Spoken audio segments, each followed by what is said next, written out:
In the true story of the taming of the American Wild West, no place was more colorful than Fort Smith, Arkansas, a uniquely western town in the middle of the country. Across the frontier rode murderous gangs like the Daltons and the James brothers, outlaws who would rob and plunder and then hide from the law in Indian Territory. To stem the tide of crime, President Grant dispatched a former congressman from Missouri to serve as federal judge for a court with total jurisdiction. No chance to appeal his stern verdicts. Desperados called Isaac C. Parker the Hangin Judge, and the jail where he confined prisoners, hell on the border. For 21 years after the Civil War, Judge Parker sent 79 felons to the gallows. Fort Smith became the capital punishment center of the universe.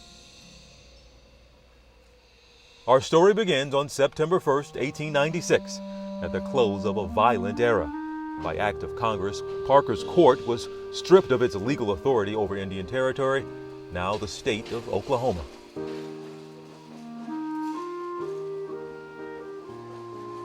A 29-year-old newspaper reporter, Ada Patterson, was assigned to interview the judge, bedridden with kidney disease.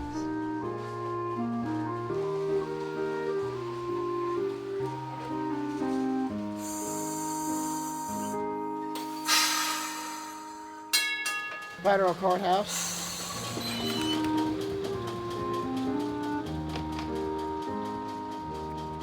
The St. Louis Republic.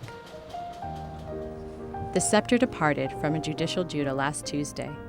With the relinquishment of Judge Isaac C. Parker's authority over the Indian Territory, that torn and bleeding Southland lost at once its best friend and its reputed foe. Congress believed it acted wisely. It is a matter of grave doubt in many minds whether the national legislature did not make a grievous mistake.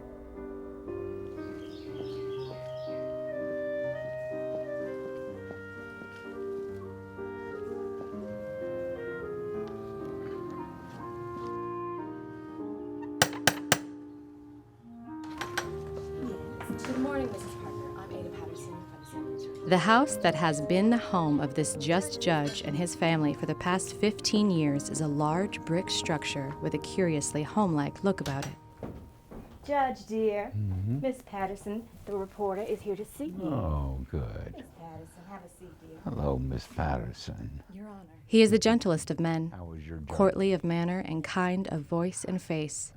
The man who has passed the death sentence upon more criminals than has any other judge in the land. Not for over 45 years. The features that have in them horror of the Medusa to desperados are benevolent to all other humankind.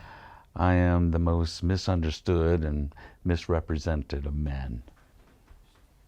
He was supported by pillows on a bed that has been one of pain to him for 2 months when he talked to me of this passing of his power that day. He toyed unconsciously with the bedspread, and his face was slight with energy. We are proud of the record of the court at Fort Smith. We have been enabled to arrest the flood tide of crime here. He grew wonderfully earnest as he talked, and one could see that the ruling passion of his life held sway. His color grew deeper, and his kind blue eyes grew darker and sterner. Cruel, they have said I am, but they forget the utterly hardened character of the men I deal with. They forget that in my court's jurisdiction alone, 65 marshals were murdered in the discharge of their duty. It was a gruesome array of criminals that passed before Judge Parker in a horrid phantom of more than 2 decades. Come this time tomorrow, there'll be blood upon my hands. Judge, prepare the gallows. Lord, I have come to meet my end.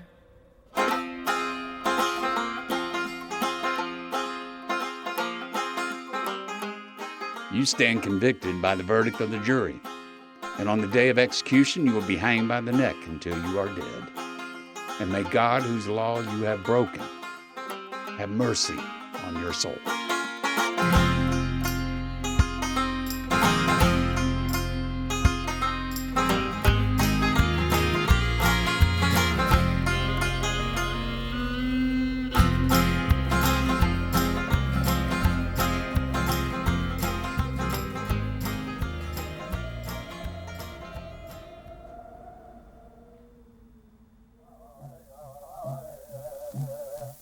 understand that what I say of these ruffians is directed at the Indians.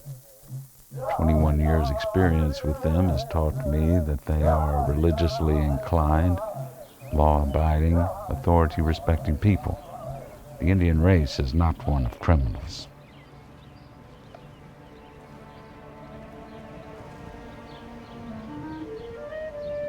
Tall cottonwood trees dotted the grounds, and as I passed under one, I noticed a crooked limb, lower than the others, extending from the tallest and straightest of these. I don't know why I shivered as I noticed its shadowy, gnarled outlines. Perhaps they suggested wild stories of days of lawlessness and frontier reign of terror.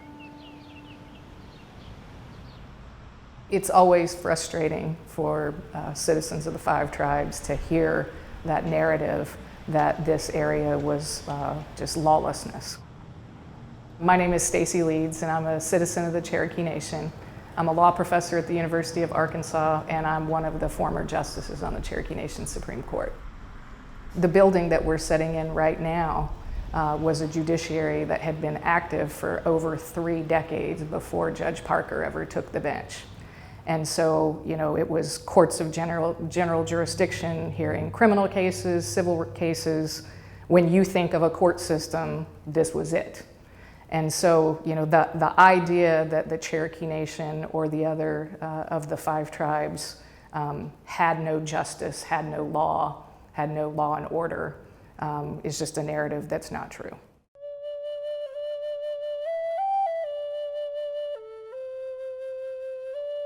The territory was set apart for the Indians in 1828. The government at that time promised them protection. That promise has always been ignored. The only protection that has ever been afforded them is through the courts. Arkansas Territory, which included the present states of Arkansas and Oklahoma, was being divided as Arkansas desired to become a state within the Union. Only the eastern portion of the territory was included within the state, and the western portion was to be reserved for tribes to be removed from the South and other parts of the country. Arkansans wanted Indians out of their burgeoning state. I'm Dr. Julia Coates. I'm a professor of American Indian history, and I'm a citizen of the Cherokee Nation. There is federal legislation passed called the Indian Removal Act, and it is specifically targeted at what were known as the 5 civilized tribes in the Southeast. Those are the Cherokees, the Choctaws, the Chickasaws, the Creeks, and the Seminoles. The forced removal comes to be known in Indian history and in American history as the Trail of Tears. Headquarters, Cherokee Agency, Tennessee, May 17, 1838. The Cherokees, by the advances which they have made in Christianity and civilization, are by far the most interesting tribe of Indians in the territory limits of the United States. Of the 15,000 of those people who are now to be removed, it is understood that about 4/5 are opposed or have become averse to distant immigration.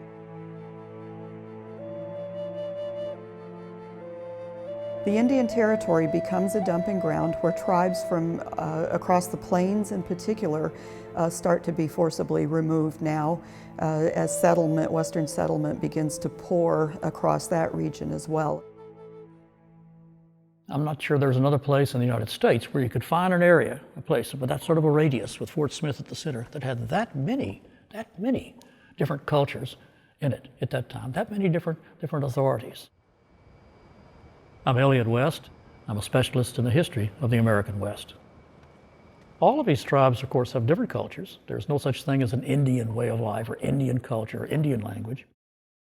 A large portion of their population were slaves or sort of semi-citizens. So there's this large black population as well. Each of those tribes has its own government. Each has its own authority. None of them, technically, are subject to the oversight of the federal government. It's a place, in other words, where there is so much authority that there's no authority. If you go into Indian Territory, no one's really in charge. You really can't say anyone is in charge. It's a jurisdictional dilemma. We have outlaws from the neighboring states oftentimes that begin to commit crimes in those areas, and then rush into the Indian Territory, escaping federal pursuit. The Indians are being prohibited from dealing with that by the federal government. The Indian tribes are not allowed to assert jurisdiction, criminal jurisdiction over whites. A lot of people had been wiped out by the Civil War, and they are coming west looking for a place to start over.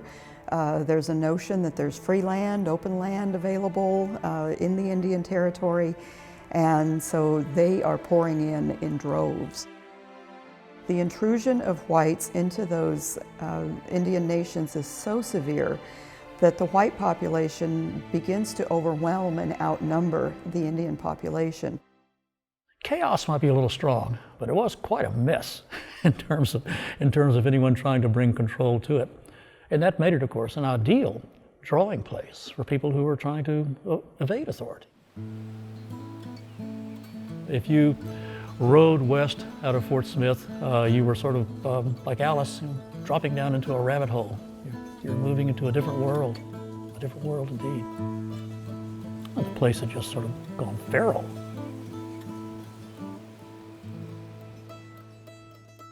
Conditions were made impossible by brutes or demons in human form. Their crimes were deliberately planned and fiendishly executed.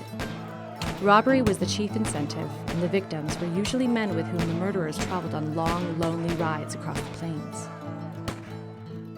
The bad guys were the white people who had moved into Indian Territory, some of them legally and some of them illegally.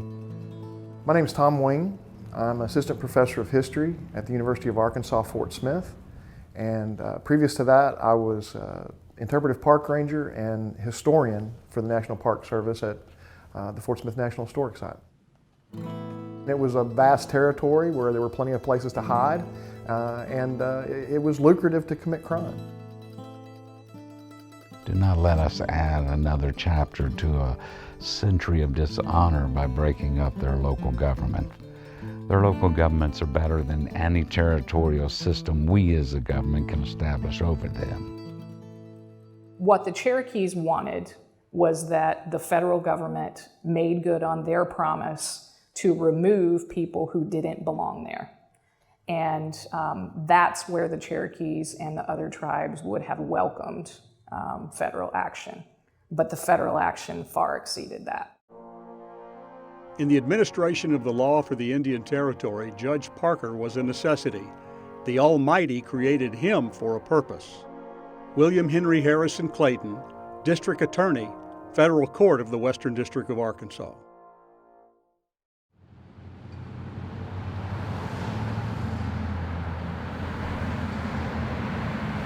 Okay, so you guys want to see this statue first?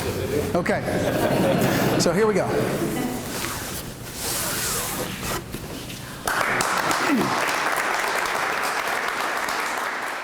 My name is Spencer Schubert, and I'm a figurative sculptor. So today I unveiled the maquette of the Judge Parker statue. So it's really an incredible honor to... And it was great to see people's reactions to the statue that I've spent the last 4 months working on, talking about, thinking about. In D.C., which is kind of the genesis of the reason that he came to Fort Smith. I'm not creating a statue of a person. I'm creating a bronze monument of a memory of a historical figure. The judge was a tall, big man with blue eyes and a brown billy goat beard, and he seemed to me to be old, though he was only about 40 years of age at that time. His manner was grave. True Grit by Charles Portis.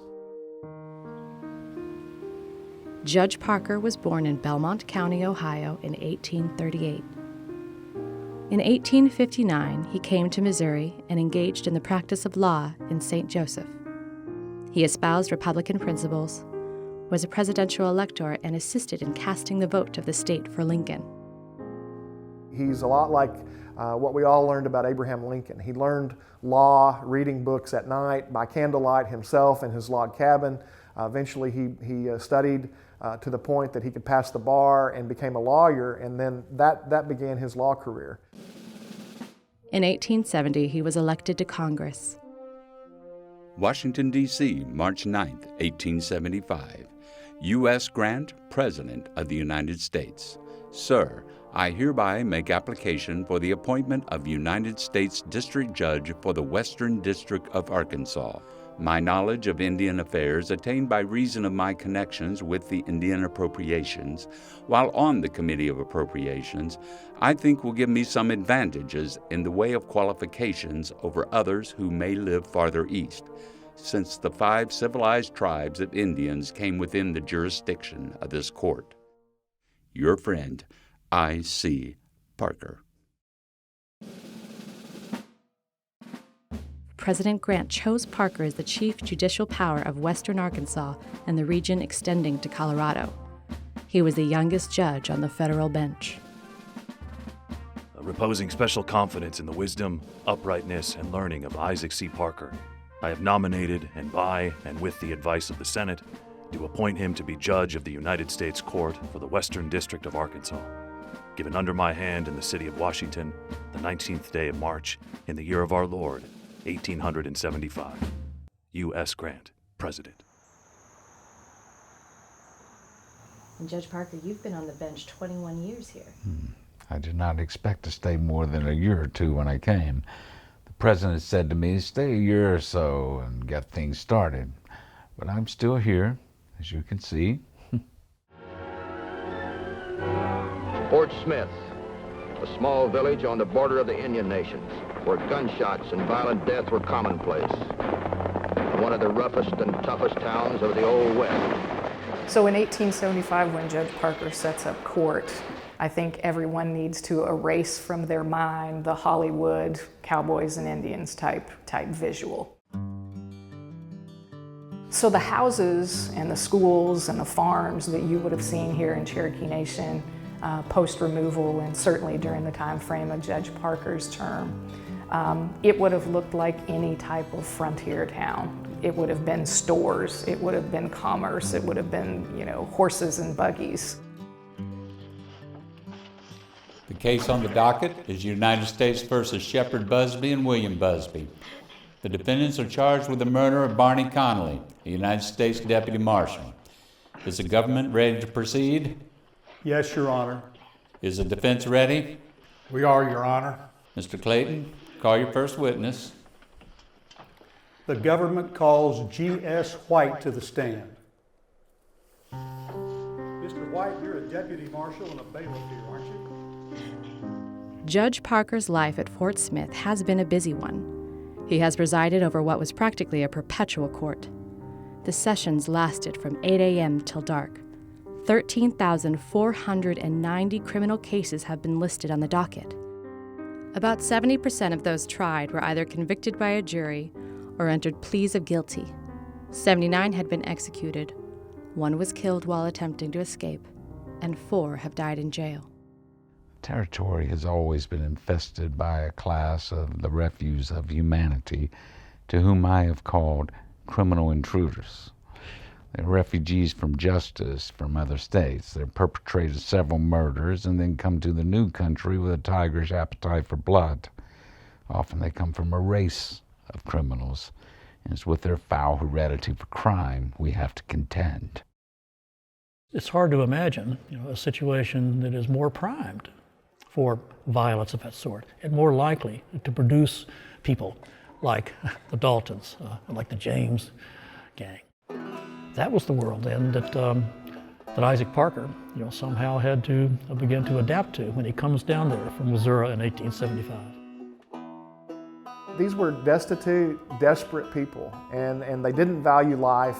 They were in it for what little gain they could get. Daniel Evans is one of the first people executed under Parker, and he kills a man, a young man, a very young man, and basically kills him for his boots. He's later found wearing the boots. People identified the victim's boots on Evans at the time, and that was part of the evidence that convicted him. My first term was a portent of what was to follow. 18 murder cases came before me, 13 were convicted. One of the men I sentenced to death was a half-breed named Sam Foy. He had murdered and robbed a character known as a barefooted school teacher. New York Times, September 3rd, 1875. The 6 men hanged today at Fort Smith were sentenced at the last term of the United States Court. There were 8 sentenced at the time, but 1 was killed while attempting to escape, and the other was commuted to imprisonment for life. All the 6 persons were executed at the same time. All showed nerve and refused to make any confession. Here we have a federal judge. He's kind of a colorful character. He's at on the edge of what they think of as the frontier, what they used to call the border, western Arkansas, western Missouri.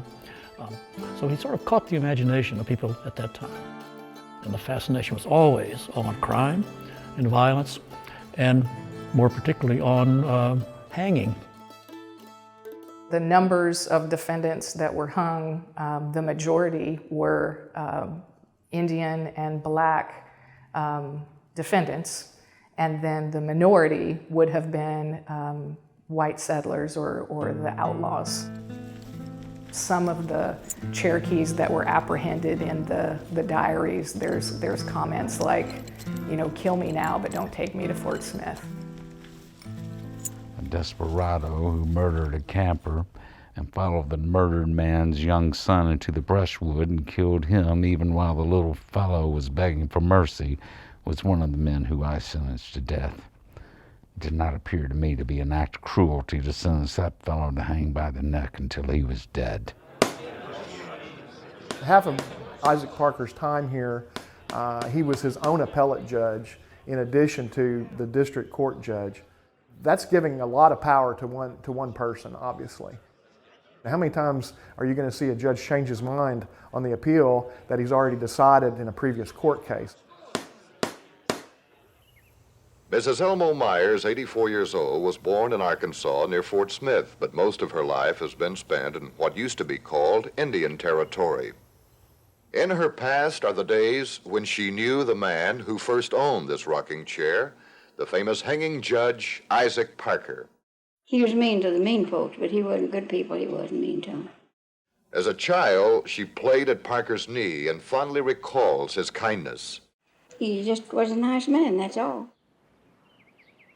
Take the good ladies who carry flowers and jellies to prisoners. They mean well, but oh, what mistaken goodness.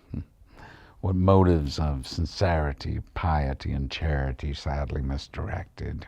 They consider alone the prisoner chained in his cell, the convict on the scaffold in his fatal plunge to death. They forget the crime he perpetrated and the family he made husbandless and fatherless by assassin's work. Well, if we had more people like Judge Parker, we wouldn't be living like we are today. I know that much. Everybody wouldn't have to be afraid and scared to death and everything else, because he'd get rid of all them kind of people. The trouble was there were non-Indians that were inside of Cherokee Nation and the other 5 tribes that the tribes didn't want there. But to completely extend federal jurisdiction inside of those governments, that was where that expansion just continued to grow in a way that was very troubling to the tribes. And the tribes objected to it early on, even before Judge Parker took the bench. Ned Christie is one of those individuals who deeply resents federal presence within the Cherokee Nation. He is a member of the Cherokee Senate at that time. He is a full-blood Cherokee-speaking traditionalist. On one evening after the council meetings had ended for that day, Ned Christie and a friend of his, someone named John Paris, another Cherokee man, they decided to spend their evening drinking. And they started drinking and drank through the night, and they passed out and slept on the banks of the creek. Unfortunately for Ned Christie that night, not far away, a murder of a federal marshal took place. And so U.S. Marshals went in pursuit of Ned Christie. For the next 5 years, there were periodic shootouts that went on between Ned Christie and federal law enforcement. In the final shootout, the federal marshals had brought in cannon, and they were in the process of blasting Ned Christie's house apart. He ran out the door firing and shooting as his family members were going out the back, so he gave them escape. The building began to burn. Ned Christie ran out firing in every direction, stumbled and fell, and before he could arise, was killed by the officers. Arkansas Gazette, November 6, 1892. Part of the story is that it was actually the son of the marshal who had been killed that is allowed to come up to the body and just, fire into it over and over. His body is placed on a door. It is paraded around in Fort Smith. People are able to come and look at it. The federal marshals reacted so violently, I think, toward Ned Christie because Ned Christie had been such an outspoken critic of federal intrusion into the Cherokee Nation. There was never any real evidence that Ned Christie had committed the murder that he was accused of. And to Cherokees then and now, he was a symbol of our, national pride, right? He was gonna die here resisting that, but they had no authority to come take him. More U.S. Marshals have died in the line of duty out of the Western District of Arkansas than any other district in our nation. And so we're honored to have this today to recognize the contributions of these marshals. Fort Smith is home. This is where we made huge strides in justice and in bringing law and order to the Old West. When you want something done in law enforcement that has to do with the rule of law, the protection of justice, you call the Deputy U.S. Marshal.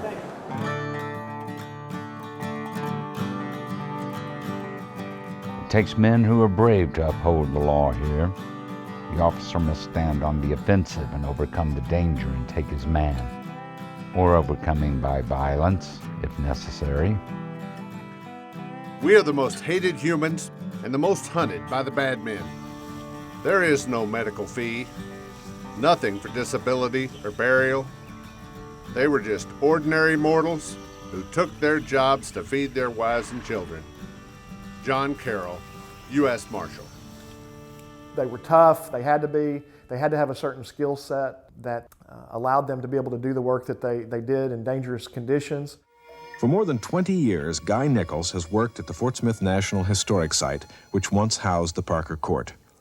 He's perhaps the most knowledgeable authority on the men who rode for Parker. Some of them, if they hadn't been a deputy, they would have probably been an outlaw, because these people were rugged. It took rugged men to do the job. If you sent the most moral individual that you could find into the Indian country as a deputy marshal to try to bring out the outlaw, that man wouldn't return. Somebody would kill him. You will receive 6 cents a mile when on official business, 50 cents for serving papers, $2 for an arrest, and $1 a day expense money while chasing criminals. If you kill him, you get nothing. John Carroll, U.S. Marshal. Federal marshals that were coming into Indian Territory were recognized as having pretty extraordinary law enforcement orders. They didn't have to have a search warrant. They could just come make an arrest. They brought the accused back to Fort Smith. They rounded up evidence. They were part detective, part police officer. We take great pride today in honoring the memory of one of our bravest and most legendary deputies, Bass Reeves. He was born a slave but died a lawman. Among the numerous marshals that have ridden for the Fort Smith and Indian Territory courts, none have met with more hairbreadth escapes or have effected more hazardous arrest than Bass Reeves, who fears nothing that moves and breathes. D.C. Gideon, 1901. Well, I just thought it was such a wonderful wonderful thing for the people of Fort Smith to undertake to do. My name is Paul L. Brady. I'm a retired federal judge. My great uncle was Bass Reeves, Deputy United States Marshal. I wrote the book, The Black Badge. Judge Parker did not have to appoint this black man. Bass knew the Indians since he had lived with them, and knew their language, knew their cultures, and he had many friends, and they respected him. Negro deputy marshals are obnoxious in the extreme to the good people of the Indian Territory, and there is seldom one found who is fit to be appointed to such a position. Fort Smith Elevator, 1895. Now, I'm sure the citizens of Fort Smith thought that something was wrong with Judge Parker to give a gun and the authority to arrest white people, and in some instances to kill if necessary. But those people on the borders who suffered so much from the outlaw activity, they certainly saw this appointment as being something different, because Bass was a no-nonsense type of law enforcement officer and was after outlaws. My hands are bloody, they can't be forgiven, alone and I'm destined to roam. My shoes are muddy, a long walk from heaven, I'm tired and I'm restless for home. There is no doubt that there was a soft place in Parker's heart for the men who rode for him. And he truly believed that the law was meant to punish the guilty in order to protect the innocent. But even so, Bass Reeves, a black and one of his favorites with an excellent reputation, still had to face the scales of justice despite some tinge of racism in his case. Nudie Williams. I am Charles Robinson, professor of history. I'm here at the University of Arkansas in Mullins Library in the Special Collections Room, looking at the writings of a former professor at the University of Arkansas, Dr. Nudie Williams, and his work on African American marshals in the American West. It's important to do the work that Nudie did because the voices of African Americans in the American past are really, really difficult to uncover. Often you were dealing with people who were not afforded the opportunity to of formal educations, and therefore, writing was not something that was universal. And so you have to really dig deep to find their stories, to hear their voices. And these are important voices because they add to the character and the fullness and the reality of what American life was in the time that you're studying. This is Nudie Williams writing about Bass Reeves. Throughout his career, he insisted that he had never started a fight or drew first blood in a fight. Yet in the course of making arrests, his own belt was once cut in two by an outlaw's bullet.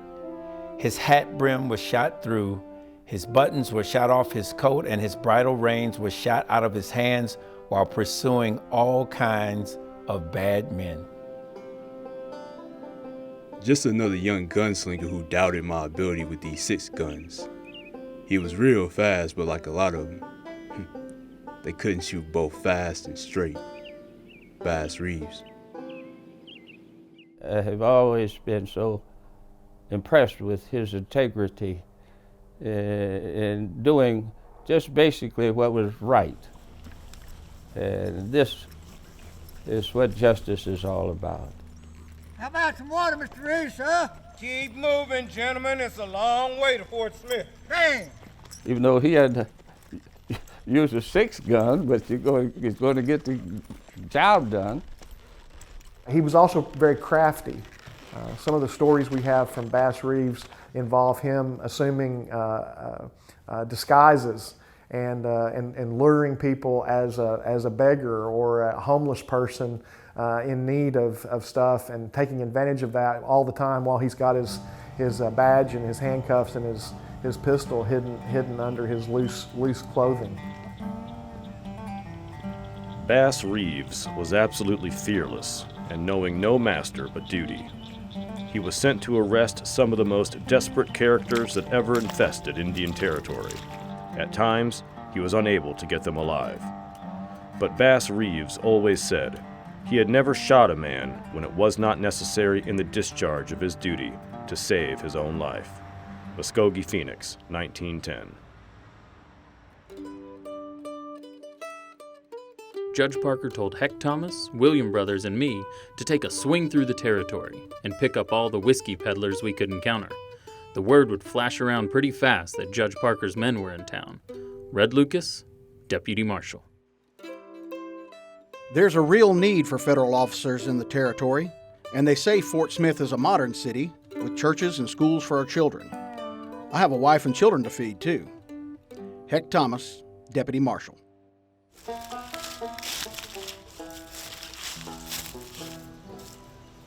Heck Thomas rode the range alone most of the time, rounding up men for whom he had warrants. But few bad men dared go up against him alone, for his reputation and deadly skill with the Winchester cowed them. Glenn Shirley. Some outlaws, they didn't want to tangle with Heck Thomas. They didn't want him on their trail because they knew if it was him, he wasn't going to quit till he brought him in, and he had that reputation. I'm fixing to take you back to Fort Smith so you can hang at Judge Parker's convenience. Over here, let's go. April 26, 1896, The New York Times. Bill Doolin, the last of the noted outlaws of the South, was killed in a battle with deputy marshals under command of Heck Thomas. The battle took place close to Doolin's old home, the marshals waylaying him as he was leaving from a visit to his wife and baby.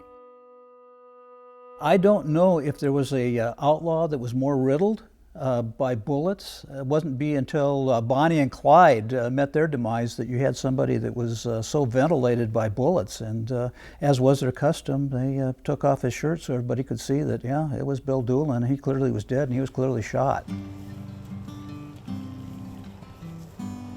Bill Tillman, Heck Thomas, and Chris Madsen became noted as the three guardsmen. And their particular job, along with keeping order, was to hunt down the Doolin gang and make justice happen.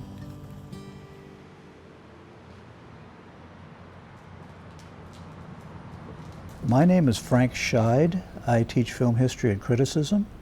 And as a film historian, I'm particularly interested in the portrayal of Native Americans in the American frontier in silent and talking pictures. The three guardsmen were three lawmen who had independent careers before they became associated with one another. And what really brought them together was the change of Indian Territory into Oklahoma Territory prior to Oklahoma becoming a state. And during this transition, land that had been given to the Indians for hunting grounds was turned around, and they had these land rushes where you'd have these wagons and people on horses rushing to make claims in this territory that was supposed to belong to the Native Americans.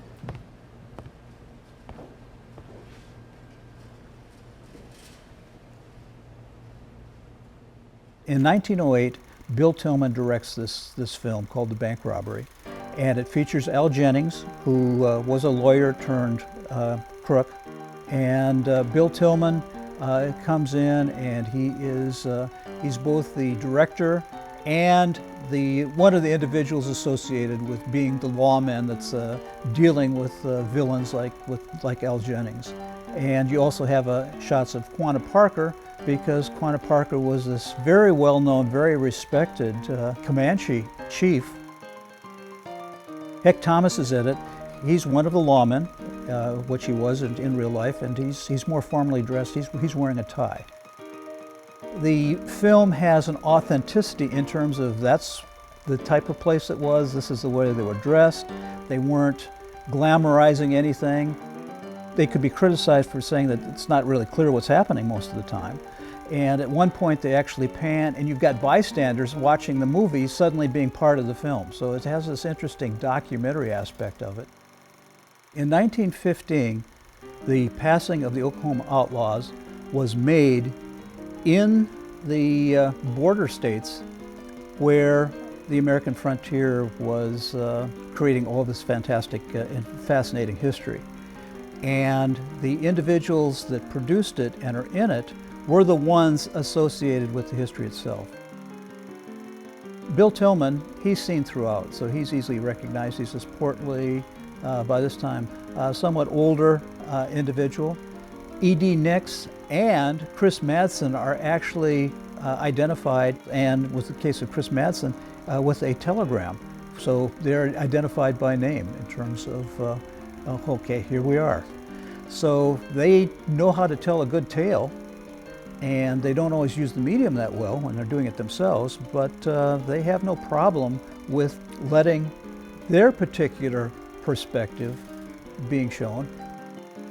So there's an explanation at the end. Outlaws do what they do because they are what they are. So Bill Tillman would essentially find the venues. He would go to that particular theater. He would bring this big collection of guns. He would be there, and then people would see the film, and he would say, okay, this is the way it is, and here I am. And so you have that immediacy of that individual there. In 1949, this is how Bill Tillman's widow remembered the passing of the Oklahoma Outlaws. There was no plot in the accepted sense of the term, and no one hero. The work of the officers was stressed with the relentless lesson that crime does not pay. The true sordidness of the outlaw's life was shown instead of a false glamour. I'm Jay Jennings. I'm a writer and editor and longtime friend and sometime drinking companion of Charles Portis. When he began to ponder the idea of true grit, he trusted journalists who'd written during that time to help him get into that world, to read about what was going on during that time. He always insisted that Rooster was not based on any one particular historical character, but a person he created out of a number of the marshals who served in the court. He did tell me that he never described Rooster as having an eye patch in the book, that he did describe him as having a cloudy eye, but he didn't object to that depiction of Rooster either. He always thought that a film has different demands of storytelling than a novel, and so he was satisfied with both versions of the film. And now, Paramount Pictures presents the Hal Wallace production, True Grit. Starring John Wayne as Rooster Cogburn, the most colorful character he's ever played. John Wayne got access to the galleys of True Grit before the rest of the country was able to read it. And he immediately knew this was a great story, which it is. And he's now older, and Rooster Cogburn is older. So he recognized that this great character was an opportunity for him to get out of his comfort zone and to be able to play characters that were in keeping with his age. It was a different portrayal for John Wayne, and he pulled it off. Marshal Cogburn? Can we depart this afternoon? The film with Jeff Bridges as Rooster Cogburn, his character is quite a bit different from that of John Wayne. And so it's a much different type of motion picture, but they're still both very true to their narrative. I thought you were going to say the sun was in your eyes. That is to say, your eye. This is my first edition copy of True Grit, one of my prized possessions. obviously. And one day when we were going to have a drink at the bar, I brought it in with me and asked him if he would sign it. Since we'd known each other for a while at that time, he was very casual in his signature and wrote, "That's me, Charles Portis."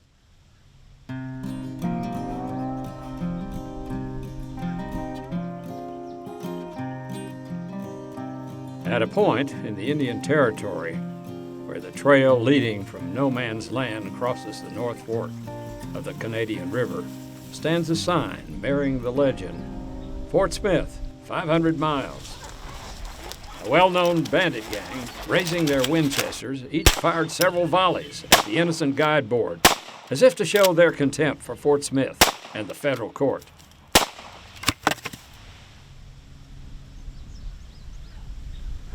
A few days later, one of them returned, and he cut with his dirk in rude characters underneath this legend, "To hell, Samuel W. Harmon."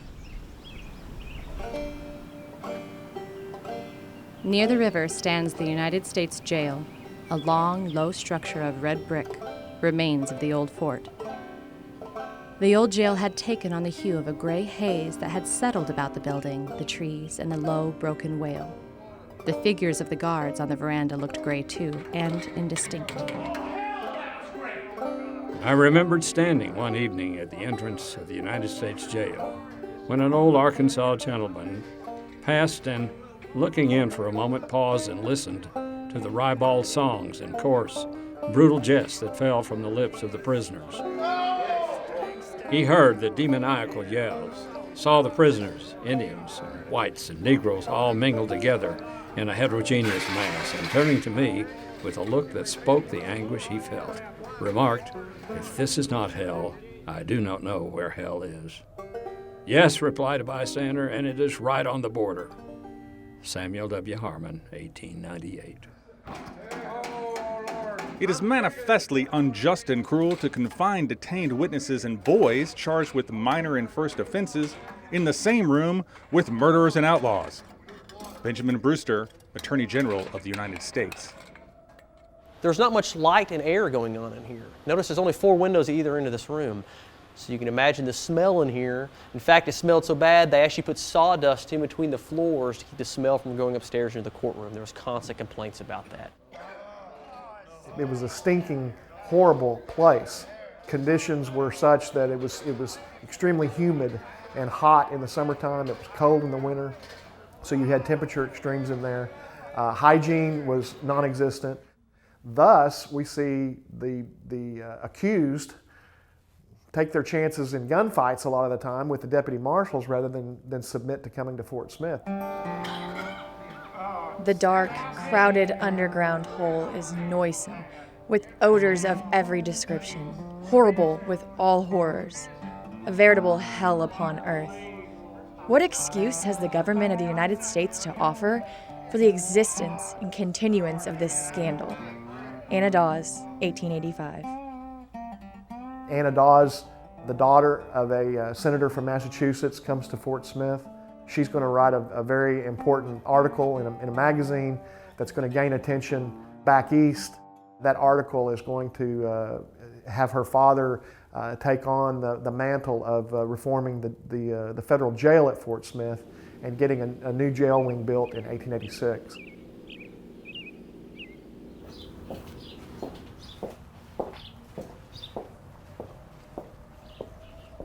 They tell me that you are J.D. Barry. Yes, ma'am, I'm the jailer. Hello, I'm Miss Ada Patterson from the St. Louis Republic. It's a pleasure. Jailer J.D. Barry is a character, a small, wiry man, and the gray uniform he wears is a constant reminder of when he wore the gray 30 years ago, a time he still likes to talk about. Are these hangman's rope? Yes, ma'am, they are. Now, these are real good ones. We soak these ropes in linseed oil to soften them up a bit, and we always test them with a dummy before we use them. It ain't gonna hurt you. Once a man's been hung, he's not likely to come back and have it done all over again.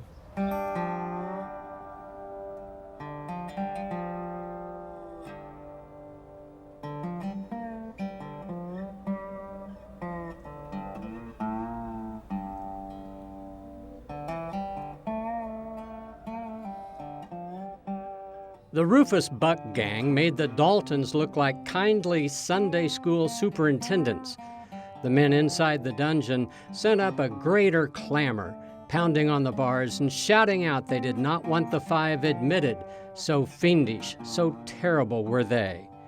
Homer Croy, he hanged 'em high. Rufus Buck gang, they were bad, and they were bad quick. They were bad criminals that they just harmed individuals, made robberies, crimes against women, and they seemed to enjoy it. They terrorized the countryside, and they held a gun on a husband, and all the five gang members took turns raping the wife. Rape was a capital offense, so Parker gave the death sentence as a result, and all five of the Rufus Buck gang members hung. Born Crawford Goldsby, Cherokee Bill, a college-bred half-breed, left a bloody trail of murder and banditry throughout the Oklahoma Territory during the 1890s, the most hated and feared outlaw of that period. The man there in the center is Cherokee Bill. That's his alias. His real name is Crawford Goldsby. He's actually in his teens in this photograph. And going about a year-long crime spree. During a daylight robbery, he shoots and kills someone. Crawford Goldsby is probably the most notorious outlaw that went through the process at Fort Smith, through the court system. Goldsby has a gun smuggled into him and tries to escape from the jail at Fort Smith. A shootout occurs. A jailer, Larry Keating, local man in Fort Smith, is killed in the process, and Goldsby doesn't make it out of the jail. An angry mob showed up and wanted to basically lynch Goldsby. Deputies had to go out, jailers had to go out, the U.S. Marshal talked the crowd down. The people of Fort Smith tried to take matters into their own hands because one of their own citizens had been killed by this outlaw in Fort Smith. Dear Mother, I have got one more day on this earth and I will die. I hope I will meet you in heaven. I am sorry I have caused you all this trouble, but hope you will forgive me. So goodbye. From your son in great trouble, Crawford Goldsby. The event of the 1890s, depicted here by an artist who saw it, was the hanging of Cherokee Bill. Well, we was all there early one morning that he's going to be hung at 10:30. And when I got there, about 30 minutes, they said, but it's going to be about 1:30 because his mother was coming from Fort Gibson. 1:30, they brought him back out again. And his mother was there then, and of course he gave her a cuss and called her everything.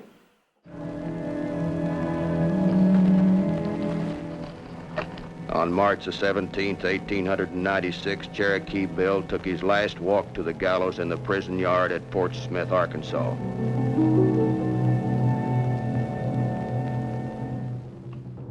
This is about as good a day to die as any, remarked Cherokee. Goodbye, all you chums down that way.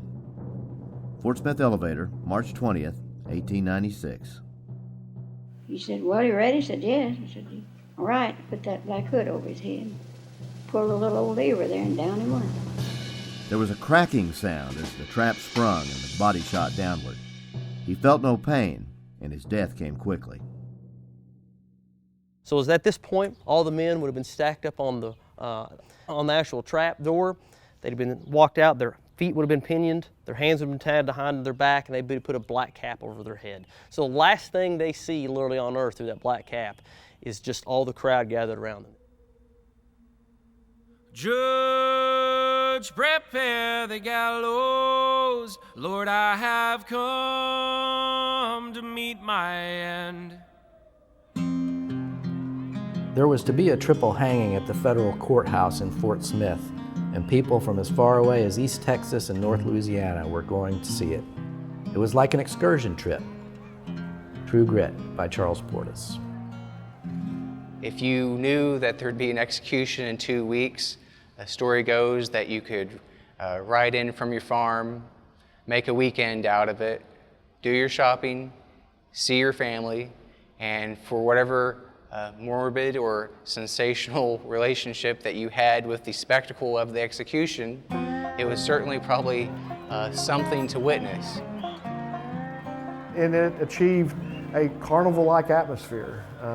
People would, concessions might even be sold, and pictures would be made, and things of that nature.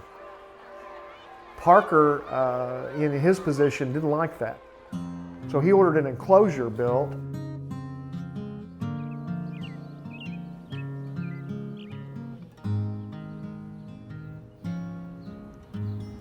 Excuse me, I'm looking for John Armstrong. I'm John Armstrong. The past year contributed a goodly quota to the gruesome category, swelling the list of executions that have taken place on the old gallows at Fort Smith to nearly 100. Where, I asked a little nervously, where are the gallows? The guard pointed to 100 yards from where we were sitting. You don't want to see them, though. I mean... I would, if you wouldn't mind. Well, if that's what you want. Well, thank you. Yes.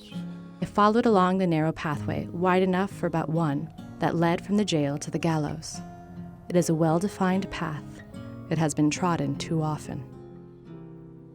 In the gathering shadows, it looked not unlike the shed of summer kitchens. It was whitewashed and had a sloping roof. That was all I could see. The old frame, which had so faithfully done its grisly work for 20 years, was not calculated to cure a case of nerves or to promote sleep. Well, that's what you came to see. Yes, thank you. Weather-beaten, except as to the stout new beam, the heavy scaffold rose to a height of 20 feet in the front, and at the rear the roof sloped to half that distance from the ground. The stone wall against which the gallows rested strayed into the presence of death. A low bench stood at the rear of the scaffold, and here the condemned men sat while the death warrant was being read. While we were climbing, the guard said, "Be careful, the trap is open." The trap extended across the door its entire length of 18 feet. Why is the trap so large? Because we can swing as many as 5 at a time. The way it works is before the men come out, they lift up the door. They step out on it, the hangman drops the lever, and the rest is the undertaker's. Now, it's all supposed to be private, but about 50 fellers sneak in here, and they want to see the performance. I'll tell you something, though, about every hanging I ever saw. Every man says they're innocent, no matter what's been proven against them, even with the noose around their neck. The hangman was a thin, bearded man named George Malladin. He was wearing 2 long pistols. He was a Yankee. True Grit by Charles Portis. George Malladin, Old Man Malladin as he is known in Fort Smith, has hanged more than 80 men. Malladin was appointed hangman at about the same time that Judge Parker laid his strong young hands upon the judicial reins of the wild border country. And his was the last face that many a red-handed murderer saw before he opened his eyes upon the mysteries that are said to await us in a world beyond earthly vision. George, you hung a lot of men. Any of them ever come back to haunt you? No ghosts have ever haunted me. Reckon I hang them too. I see you have your basket of rope. A big knot is a secret of a good execution. The humane way to hang a man is to break his neck, not strangle him to death. If you strangle a man, that isn't a pretty sight. He kicks and twists a lot. If you break his neck, it's a painless death and instantaneous, not even a quip. He just sways and twirls a little. As an older gentleman, he traveled around the country showing ropes that supposedly were used in different hangings of different outlaws. He billed himself as the executioner.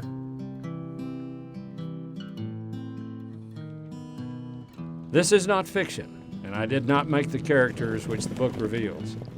I present to you a history of events as they occurred without fixing over. It is truth, and if at times it is even stranger than fiction, then is a well-known proverb proven. Samuel W. Harmon. One of the biggest sources of mythology, I think, related to the federal courts is a book that's probably been around the longest, and that is Hell on the Border. Hell on the Border by Samuel Harmon. It is the Genesis account of the federal court. It lays out many of the stories that are told, that got picked up popularly. Is it biased and ideologically driven? Yes. Yes. But can it tell us something important about that time? Exactly. How people were thinking about it? Absolutely. I regard myself as a woman who has seen much in life. Bell Star, Fort Smith, 1888. The official newspaper files of the early West record many stories of famous and notorious characters of that period. Among them, born in 1848, Belle Starr, horse thief and harborer of criminals, lived hard and fast enough to become known in her day as Queen of the Bandits and to go down in history as America's most notorious woman outlaw. A few years ago, a little lady came in, and the first thing she told me was that she had seen Belle Starr many times. Well, I asked her, was Belle Starr really a beautiful woman? And she said Belle Starr was as homely as a mud fence. So then I asked her, how come all these stories that Belle's a beautiful woman?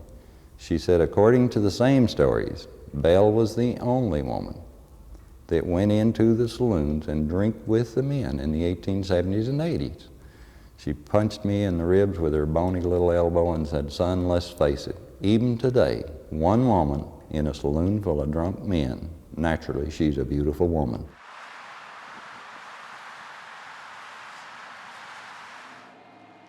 It's a back and forth and back and forth. And the detail is only important insofar as it moves my vision for the whole sculpture forward.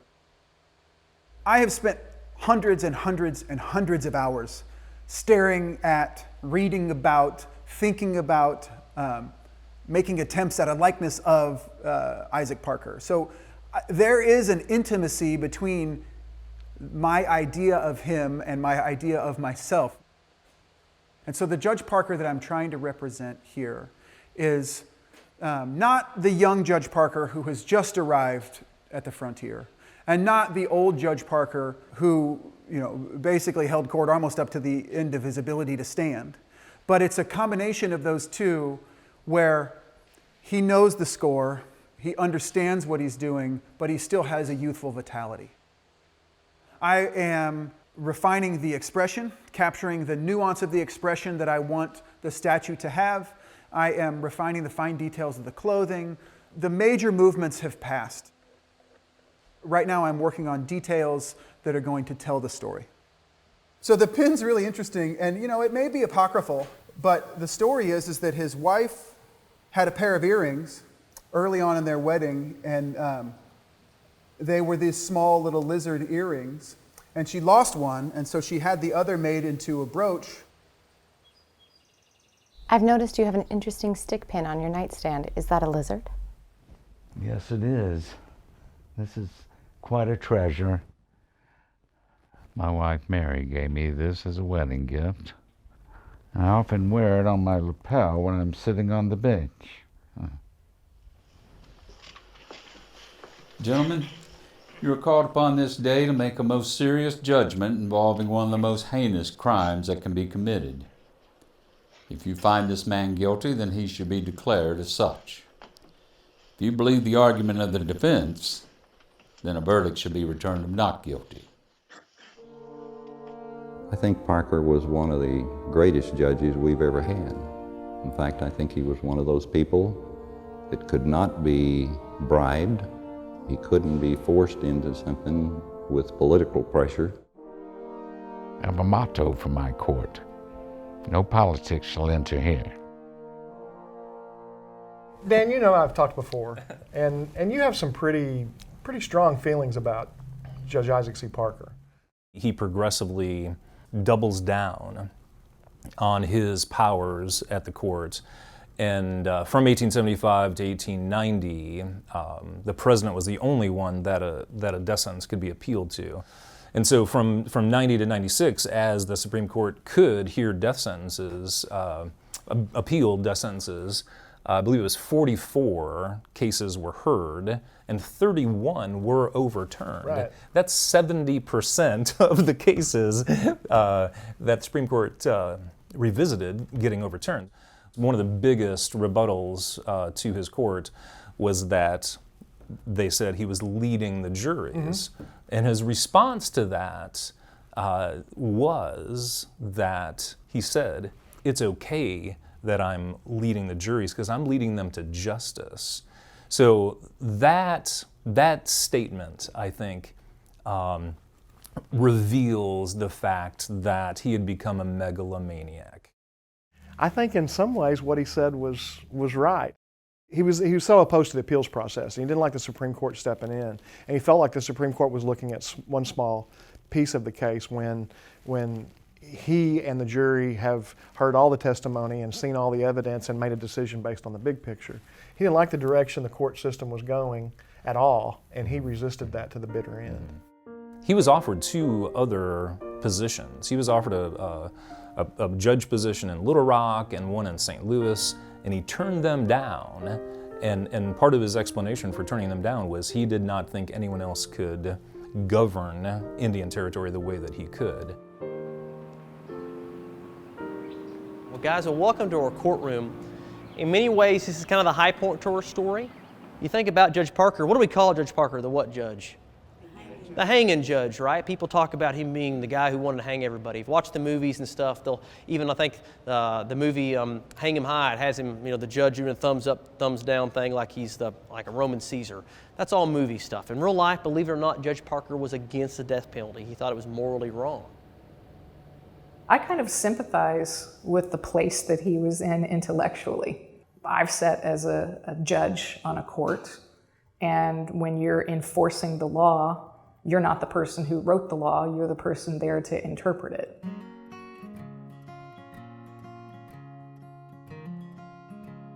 Parker is ill. The court is winding down as far as a jurisdiction standpoint. Indian Territory is on the edge of becoming the state of Oklahoma. That's going to happen a few years later.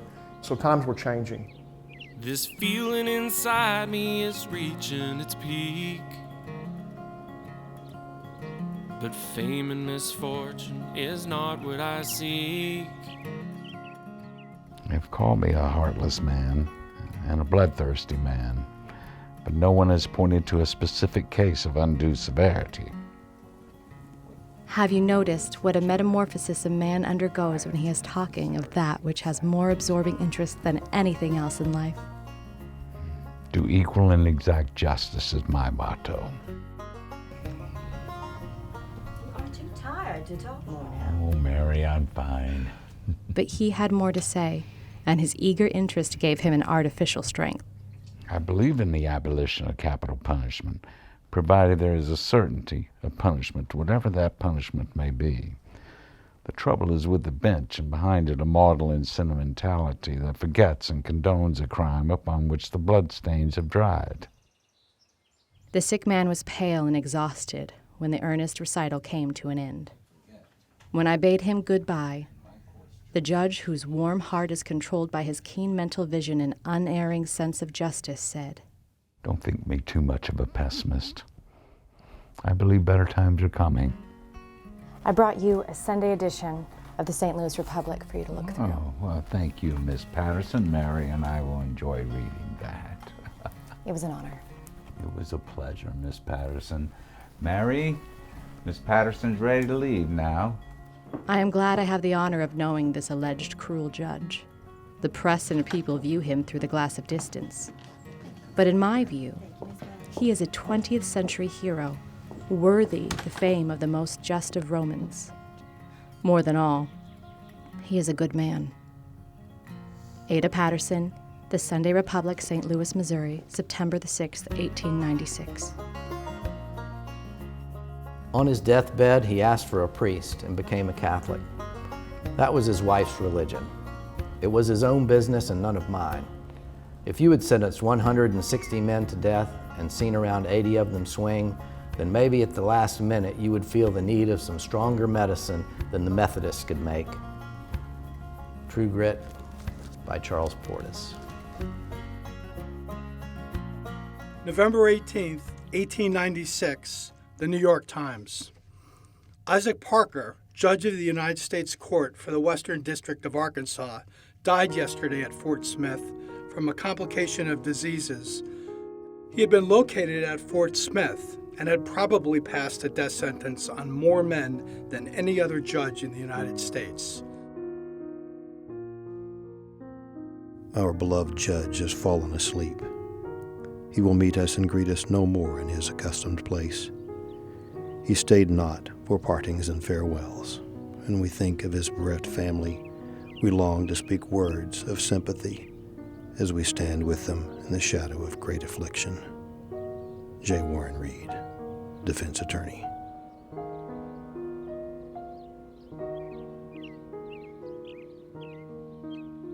Judge Parker's remains were interred in the National Cemetery in a spot selected by himself several years ago. There were thousands in attendance, and the funeral was the largest ever held in this city.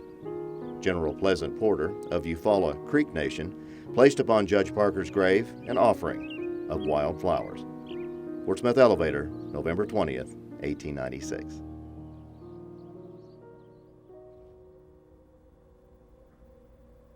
There was never another court-ordered hanging at the gallows. Not long after Parker's burial, the whitewashed execution scaffold was burned down by order of the town's mayor. Decades later, the gallows were rebuilt as a tourist attraction and what is now a National Historic Site. I think if you go to Fort Smith today, you can see the Western elements that really made it a frontier town. Portis refers to the wide street of Garrison Avenue, which is still really wide. So that idea of Fort Smith as an access point to the wilder West, as the beginning of the frontier and the end of the United States, makes it uniquely situated to tell the story of American westward expansion.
Yeah, lift them up, set the pins, set them down on reference points, mark the pins, drill the holes on the concrete that we can come back to.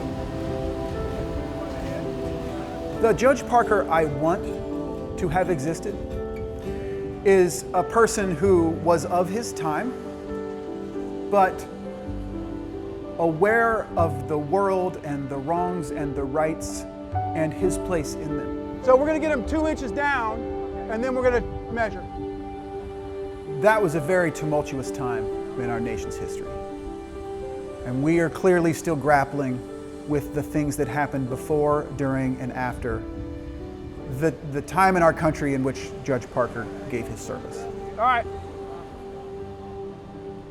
The going to the frontier and basically working himself to death in service of making the West a safe place so that people who wanted to just come exist and produce and grow and live and die and build this nation could do so with a feeling of security.